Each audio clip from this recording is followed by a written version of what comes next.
Assalamualaikum warahmatullahi wabarakatuh.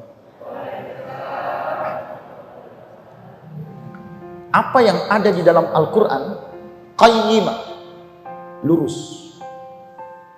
Bapak Ibu mengamalkan yang ada di dalam Al-Quran itu sama saja menjadikan kita ini terhindar dari hukuman, dari dosa, dari ancaman, dari siksaan api neraka.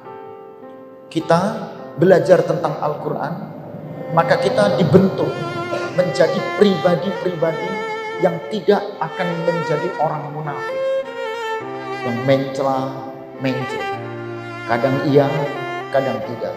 Sekarang bilang G, besok bilang boten. Pribadinya lurus. Ya. Untuk apa?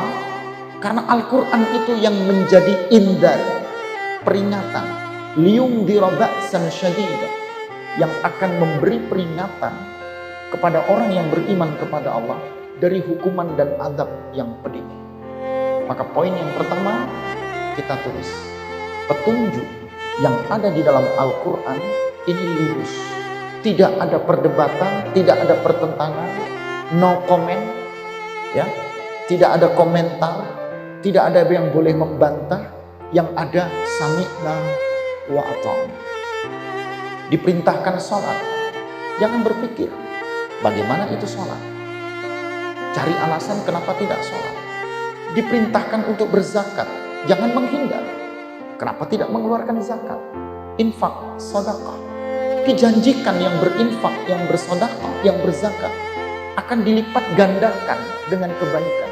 Jangan tidak diikuti, kerjakan, laksanakan tanpa ada bantahan.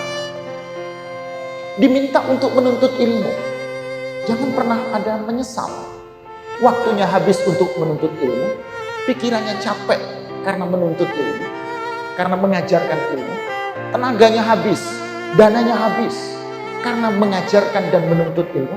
Jangan ada pernah kata penyesalan, karena Al-Quran lurus, tidak akan ada pertentangan di dalamnya.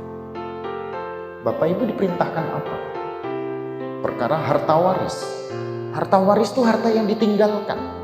Jangan pernah menata harta waris tidak menggunakan hukum Al-Quran. Itu yang menyebabkan hidup ini ketika kita menerima harta waris itu tidak berkah. Harta yang ditinggalkan adalah harta yang tidak membawa perdebatan. Harta yang ditinggalkan adalah harta yang berkah, yang membawa kebaikan yang ada di dalamnya. Mengapa hidup ini menjadi susah? Mengapa hidup ini menjadi tidak benar? Mengapa hidup ini terombang-ambing dalam keraguan dan kebimbangan? Mungkin karena ada yang kita terima dari harta yang ditinggalkan orang tua kita, dan itu melawan dari aturan yang telah ditetapkan Allah di dalam Al-Quran. Bapak itu diajarkan bekerja, ya, orang-orang yang beriman dan beramal saleh. Dia yakin kepada Allah, dia bekerja.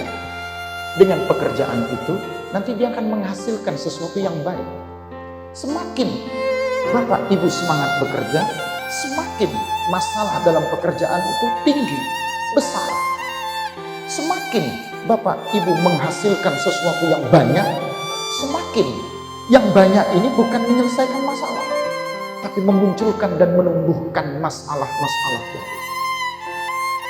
Adakah keberkahan dalam dunia kerja kita?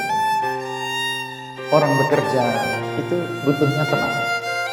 Orang beramal saleh dengan zakat, infak, sedekah, membantu anak yatim dan piatu, menggerakkan gerakan kebersamaan dalam jamaah, menggerakkan kajian, biar kehidupan ini semuanya menjadi tenang, semua menjadi nyaman. Kita sholat berjamaah, itu amal saleh. Kita bersedekah, itu amal saleh. Kita membaca Al-Quran, itu amal saleh. Menjadikan hidup ini menjadi tenang. Mengapa ketika sholat berjamaah, hidup tambah nggak tenang? Mengapa ketika kita zakat, sedekah, infak, hidupnya tambah nggak tenang? Mengapa ketika kita membentuk kehidupan ini dengan pekerjaan-pekerjaan yang semakin baik, hidup ini bukan malah menjadi nyaman, tapi beban? Bukankah orang bekerja itu butuh tenang? Dia beramal itu butuh nyaman. dia bekerja itu butuh tenang. Nah, Al-Quran menjawab, ini peringatan untuk orang-orang kafir.